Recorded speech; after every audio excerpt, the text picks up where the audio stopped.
Hi everybody, welcome to my review of Tannenberg, a game that came out a couple of days ago on PlayStation and Xbox. I'm recording this video on the 28th of July 2020. Tannenberg has of course been out on PC for quite a while, and it's a sequel to Verdun, which has been out for a while. And what's interesting about both games is they're set in World War One. And Tannenberg is actually set on the Eastern Front of World War One. So you've got the Germans versus the Russians, with the Austrians, and lots of different factions in battles that, unless you were an aficionado of World War One history, you probably never really never come across most of these names. Now, you have to remember that this is a budget title. It's £15 to buy, brand new, in the UK. And I think it's probably $20 US, or whatever the equivalent is in the rest of the world.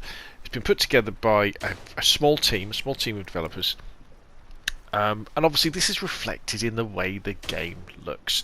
They've put a lot of time into having authentic uniforms, authentic weapons, and trying to recreate the feel of the battlefields of these different theatres of operations.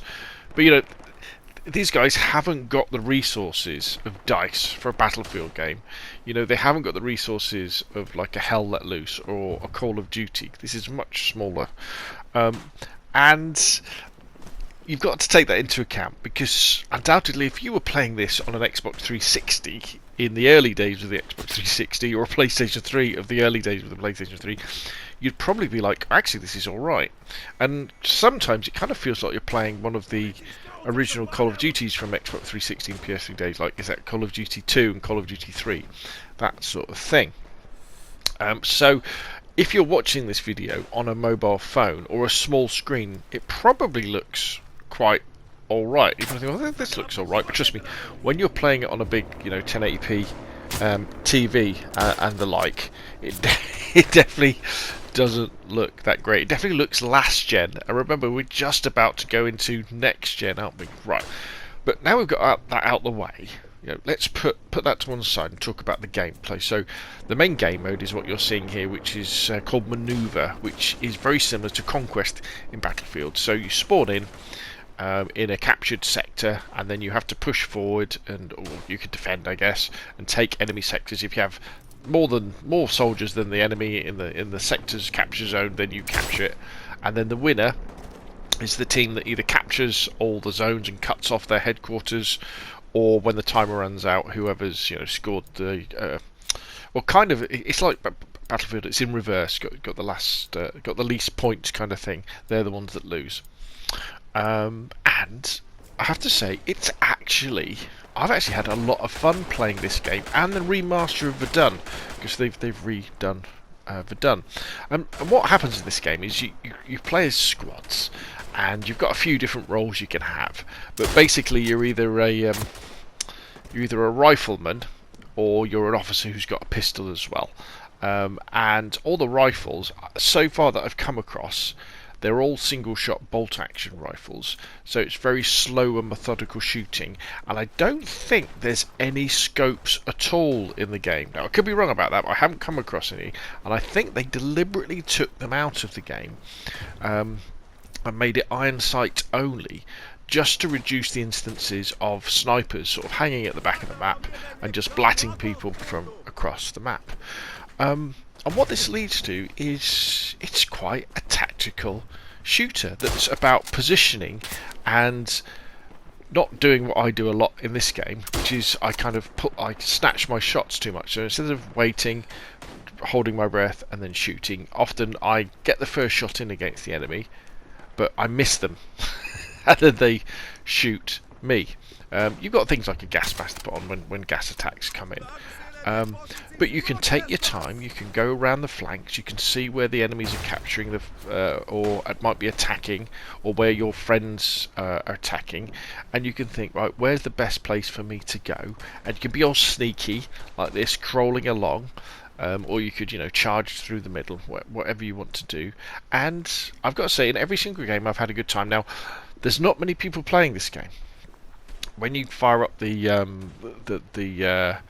the browser to play when you see what games is to play. There's only about, when I was playing this evening, there was only about 250 people playing the game in total, which is obviously not very many people at all. But what the game does is it tops up lobbies with bots as well.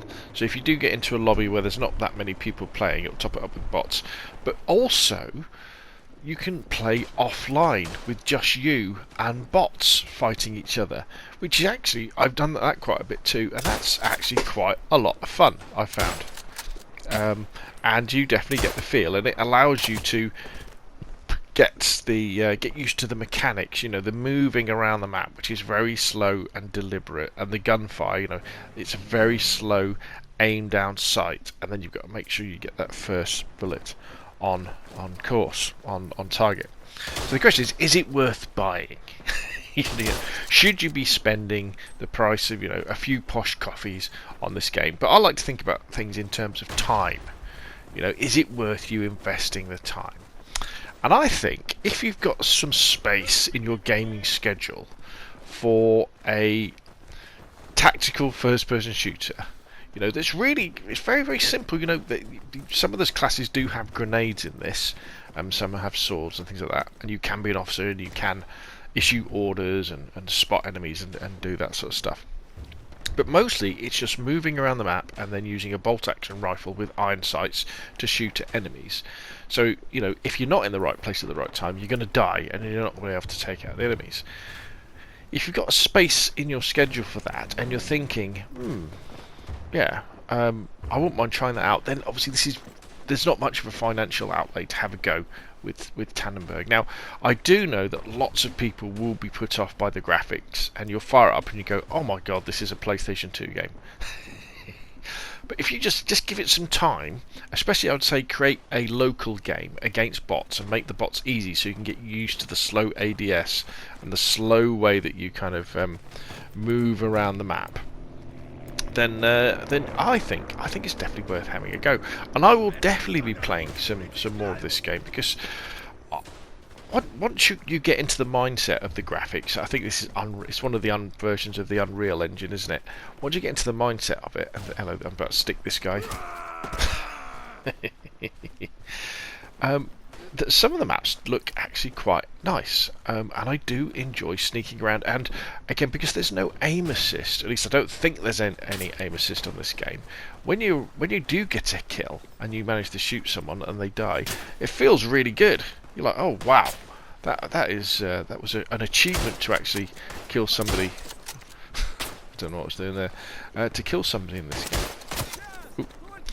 So there we go, Tannenberg, a budget title with budget graphics, but it definitely has some really nice tactical gameplay, and I like the fact that it's set in World War One with bolt action snipers, and yeah, I've had a good time playing it, and I'm definitely going to play some more. Now, what I'm going to do now is I'm just going to let the whole of this match play out. So one of the things I always think is, if you're thinking about buying a game, just watch the gameplay. You know, put it full screen on your phone or on your laptop, whatever. Put it full screen and just look at it and kind of judge the pace and think, is this the pace that I want to play at? Does this intrigue me? Do I want to know more about this game? And if the answer is yes, you know, splash out that £15 and get yourself Tannenberg. Anyway, that's enough from me. Put your questions and comments down below. If you've enjoyed the video, hit like. If you want to see more of the same, press subscribe. Thank you very much, and I'll see you again soon.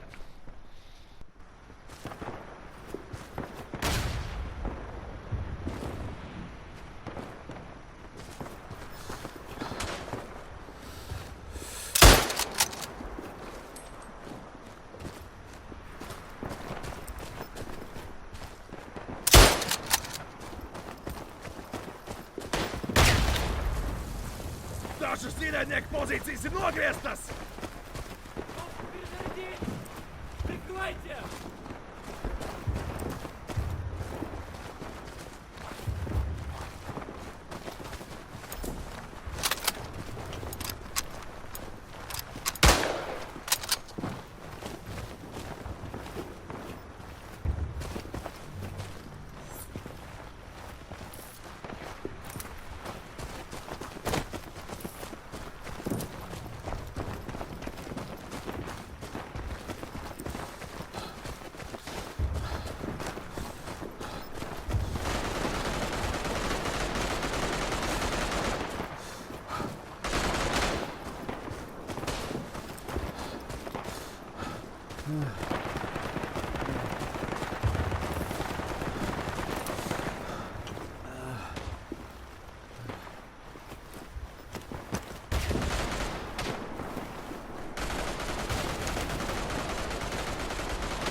Sagrāvām pakvērti būs, kur izvietot vairāk!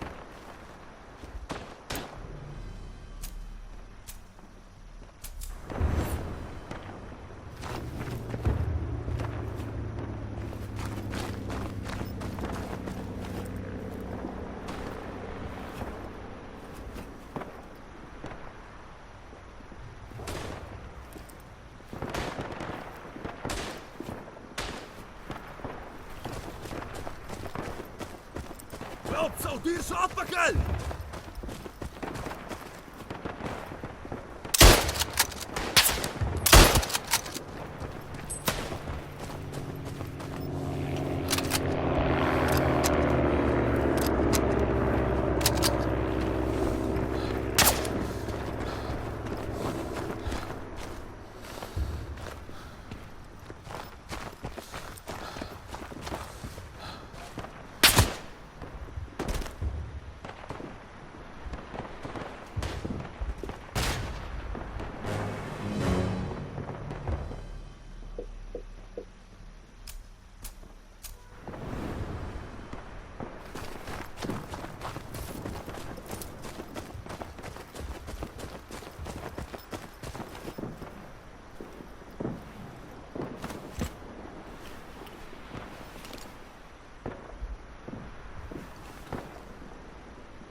Esam pārvēruši galveno pozīciju!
Esam aplenkti! Atguvuši mūsu piegādes līniju!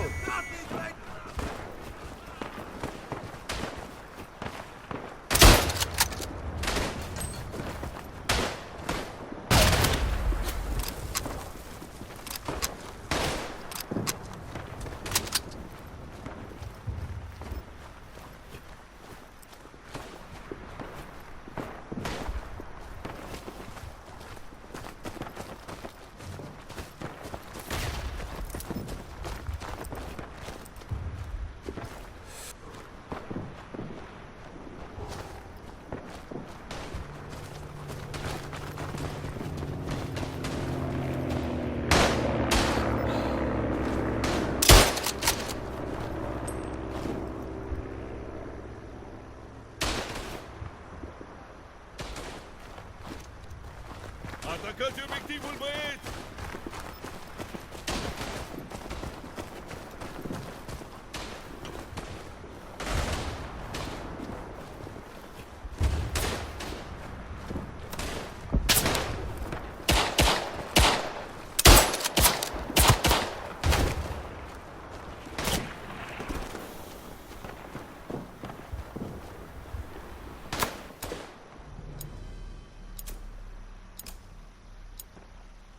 Pārņēmām munīcijas noliktavu!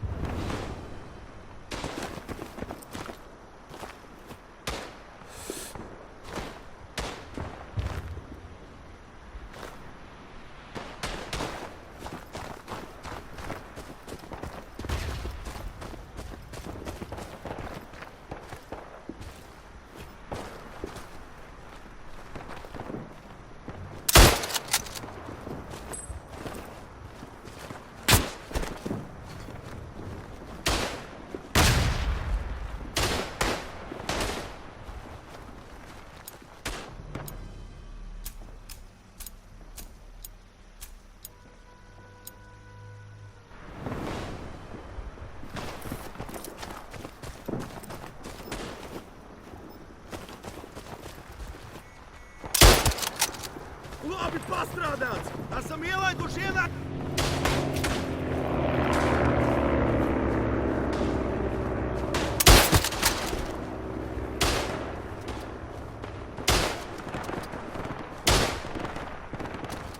Pārlabi!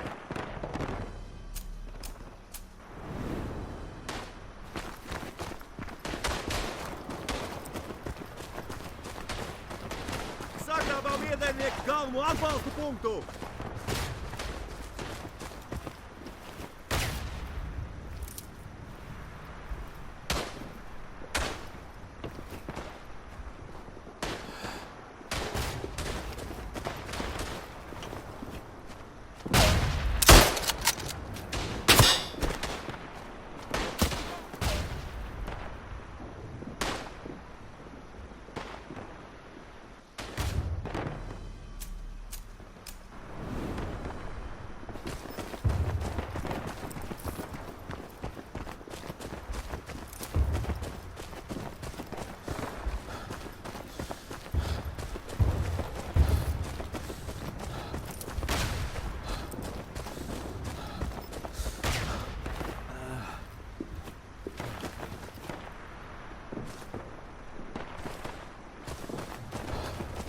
Esam pārvēruši galveno pozīciju!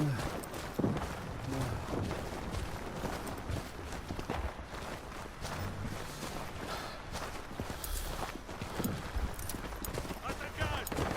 Uzbrukumā!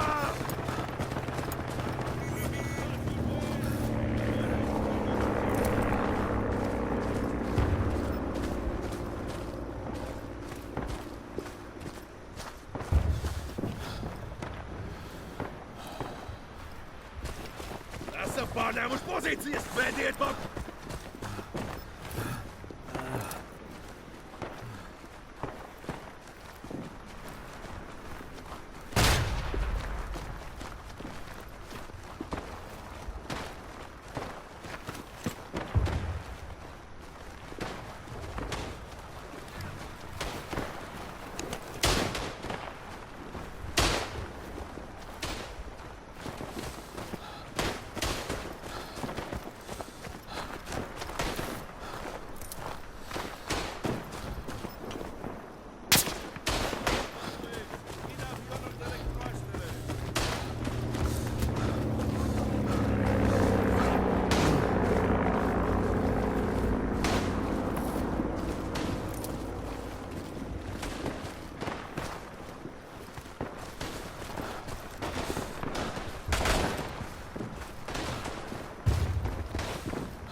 Noticinamus!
Sagrābu šienē nekam svarīgu vietu!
Einer weniger.